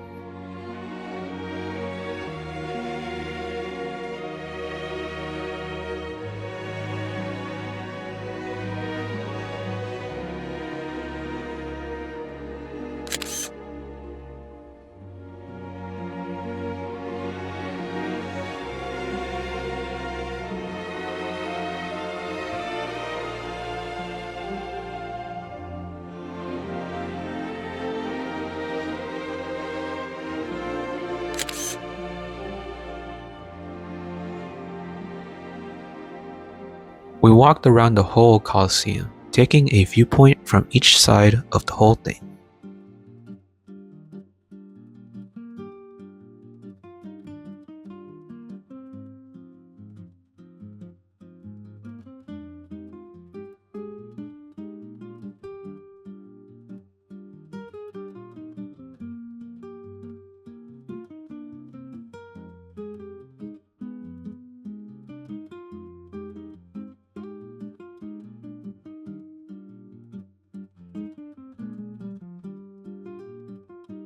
And yeah, that was it for the Colosseum.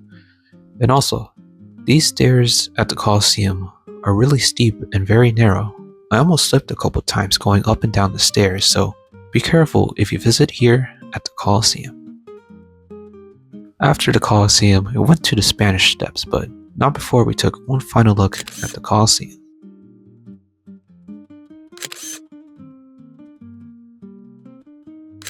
I didn't record at the Spanish Steps because I got too shy to record from the large crowd of people that were here, and so after this we went back to our hotel and called it a day. On to the next location. Peace.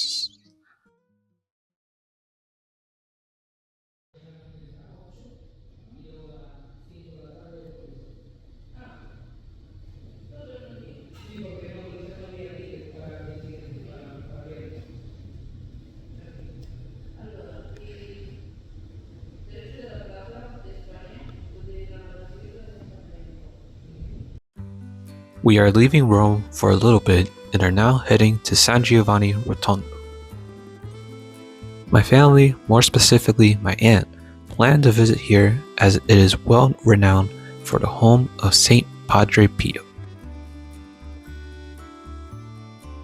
On the way there, I captured more of the landscapes of Italy, and I was surprised to see mountains along the route that we took. I mean, just take a look at this. It looks like there's snow on top of those mountains. I'm not sure whether that is snow or not, though I thought to myself, wow, it's snowing in Italy, even though it's springtime.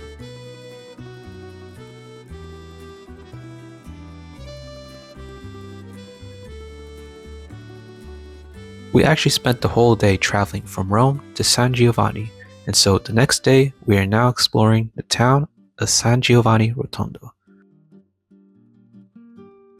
It was pretty nice, although I didn't really expect it to be so cold. I mean, it was like 50s or something.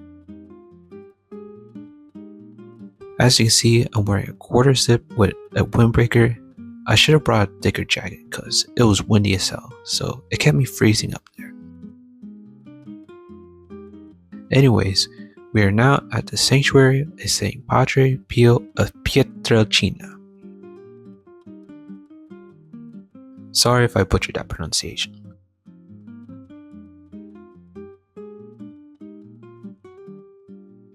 One thing about this sanctuary is the stained glass you see here.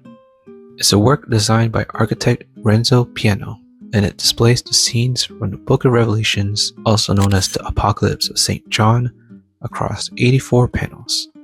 And I love this artwork. I thought it was very beautiful.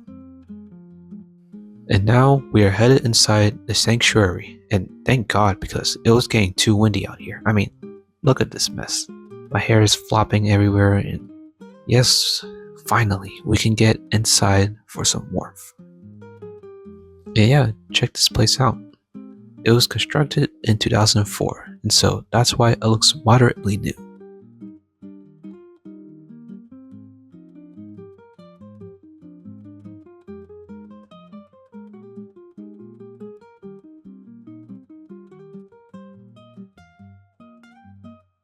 It's really cool to see all the work and mosaics that they have here, especially this. And we're actually outside of where St. Padre Pio is resting, but I couldn't show that out of respect. And now we're leaving the sanctuary to eat lunch. Not to mention, this is really beautiful here. The water flowing down. I thought it was a really cool scene to capture. And yeah. This is our lunch here. It was pretty good. It was a pretty good lunch. I had the chicken, and the chicken was really tender. And this is my dinner. I got a pizza. Well, we all got pizza actually. I got a pizza Parma, which had tomato, mozzarella, and prosciutto crudo. The restaurant that we ate at was called the Vincenzo o Napoletano, and I gotta say, this is one of the best pizzas that I had in Italy by far. Better than Aurora's Pizzeria in Sorrento, better than that one restaurant in Venice, and I really love this pizza. I thought it was pretty good. The owner was really lovely and treated us really well, and it's an experience I'll never forget, and so I'm gonna have to give this dish 5 stars. And so here is the next day. We are leaving San Giovanni Rotondo. And this place is really nice. A bit chilly here. Very friendly people, and you get to learn more about religious history in the hometown of St. Padre Pio. And now we are headed to the final day of Italy.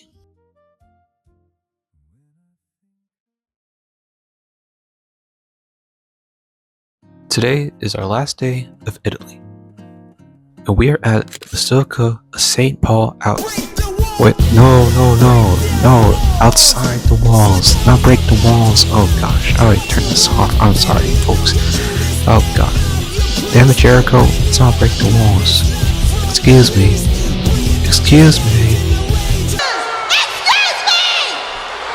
Thank you.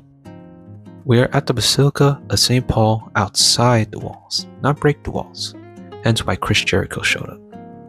He's a wrestler, if you don't know.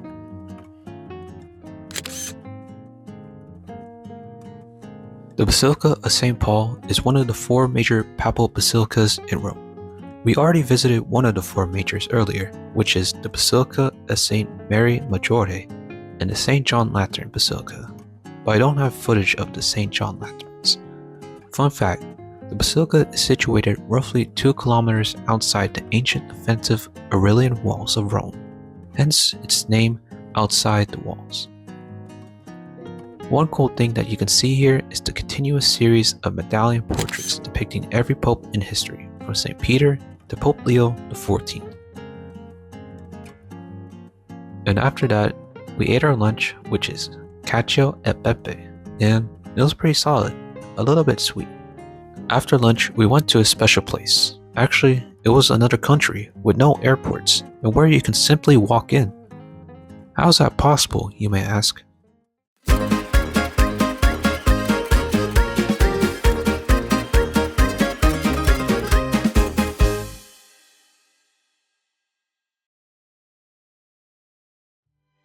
Before the tour of Italy had even started, and we had gone to all the places I had mentioned before, we had arrived earlier to get ourselves situated, removing any jet lag in our bodies. And so, this is the first day of me and my family in Italy. My first impression of Italy is that it smelled like cigarettes. Everywhere you go, even when it's 8 o'clock in the morning, you see people smoke a pack of cigs. Crazy. But nonetheless, today we're going to another country, and that country is the Vatican City. The Vatican City is not that far from our hotel, and I was totally immersed in the city of Rome, as you can see here. I just like the vibes here. It's very beautiful.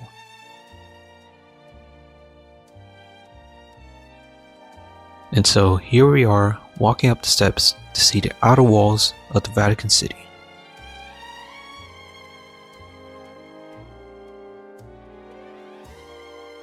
I was excited to see the Vatican City, but I never expected so many people today. It was really crowded on our first visit to the Vatican. Ah, there it is, one more step past those arches and we're inside the Vatican City. And here we are inside the Vatican City, where you can see St. Peter's Square and St. Peter's Basilica.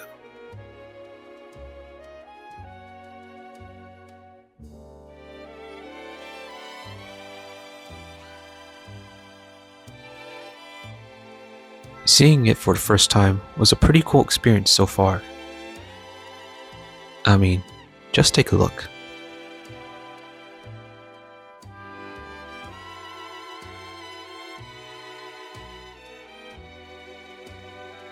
After we took some photos at St. Peter's Square, we went back out to Rome and got some gelato, as we had pre-ordered some tickets to enter the Vatican Museum.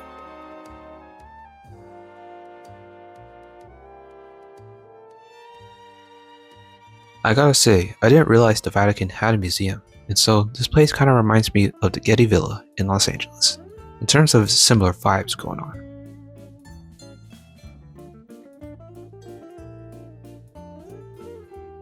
Over there, you can see the back of St. Peter's Basilica, and this is the Pinecone Courtyard.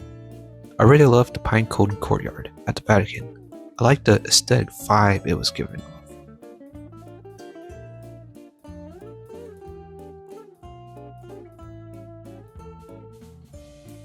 Now we're entering the Vatican Pinacoteca, or the Art Gallery.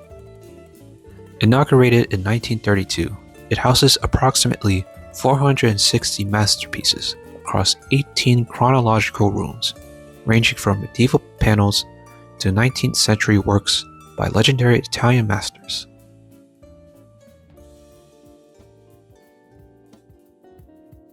And so you can see works from Raphael's Transfiguration to the Stepanecci's triptych, which you just briefly saw right there.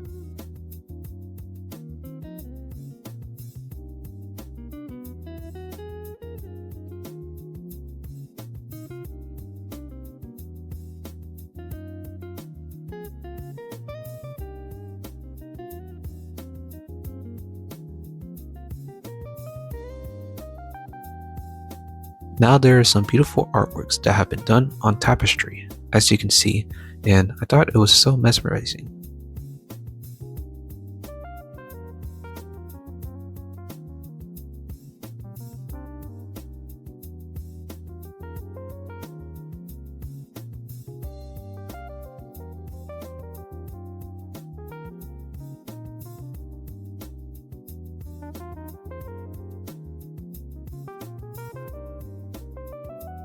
They also had the Last Supper on tapestry.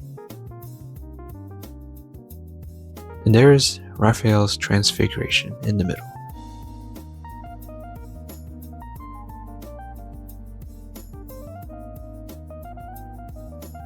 Again, apologies in advance if I don't really point out the important artworks, as I was just mesmerized in capturing all of the artwork in this museum.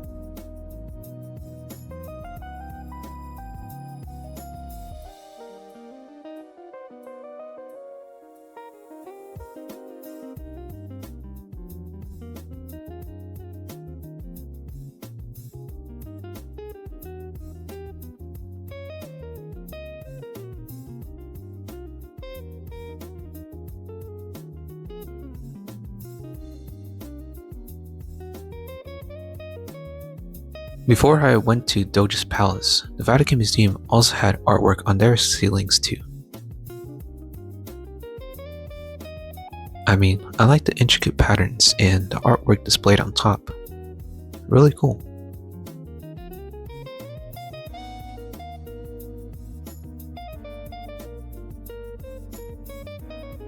And here is the outside view of Rome inside the Vatican Museum.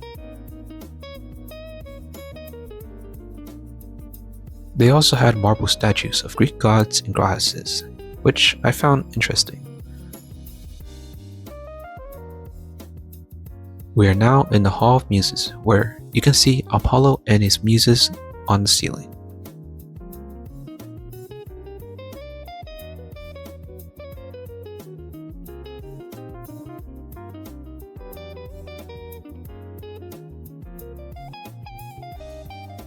Yeah, there were a lot of artworks on the ceilings, and I was just trying to capture all of it before my camera battery was dying, and so I just kept tilting my camera around everywhere, just trying to capture it all.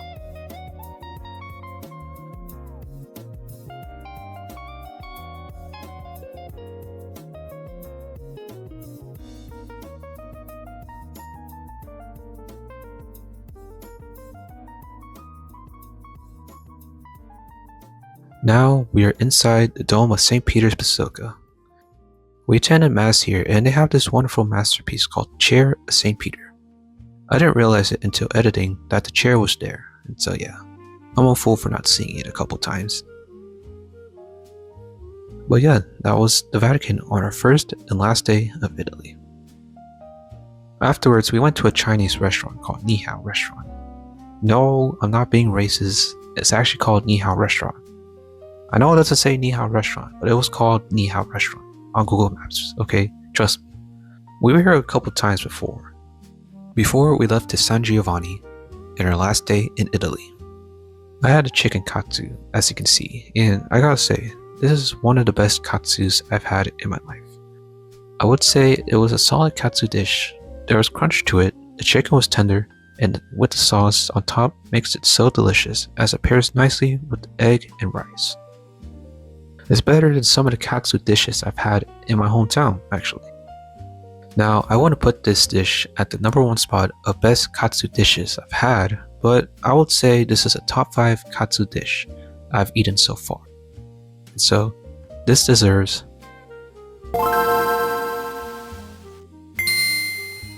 5 stars.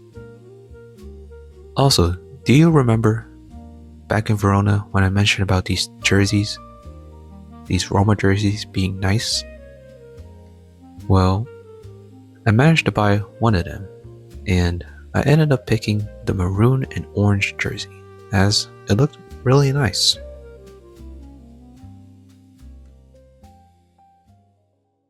So how would I rate my experience in Italy overall? From Rome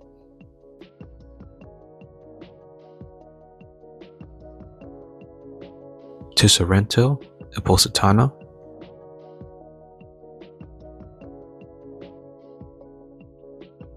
to Pompeii Assisi,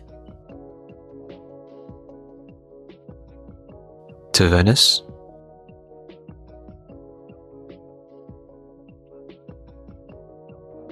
Verona, Como,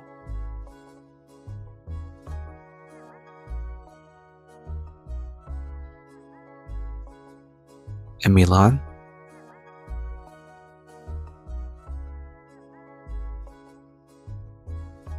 Pisa, Florence,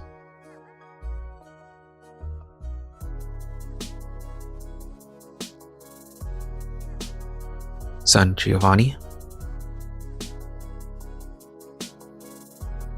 and the Vatican City.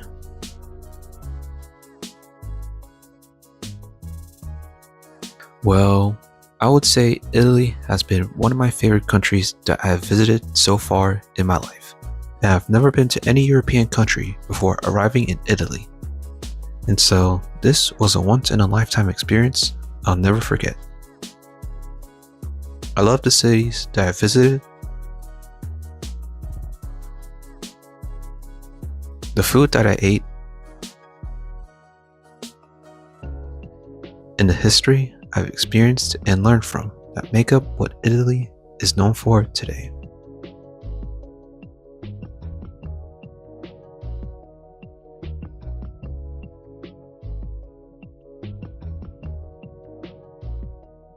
Italy is a wonderful country, and I hope to visit here again in the future. Thank you so much for watching the video. It means so much to me as I've been putting a lot of effort into this video. As always, leave a like and subscribe to Loose Threads, and I'll see you guys next time. Bye bye, or as they say till next time in Italian, alla prossima.